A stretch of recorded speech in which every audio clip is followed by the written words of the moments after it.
يا مساء الجمال، بينا نعمل أكلة سريعة حرفيا مش هتاخد منك وقت. عيش بلدي، فراخ بانيه، صوص البيتزا، أي خضار انت حباه، مشروم، فلفل، زيتون، مخلل أخضر، وجبنة موتزاريلا أو جبنة تشيدر. جبت العيش البلدي زي ما انتوا شايفين كده، حطيت عليه الصوص بتاع البيتزا،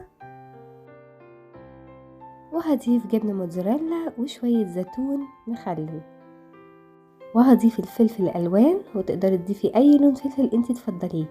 وهنا تقدري تضيفي مشروم، وده اوبشنال طبعا اختياري. هتجيبي بقى قطع فراخ بانيه وتقطعيها سلايزز كده.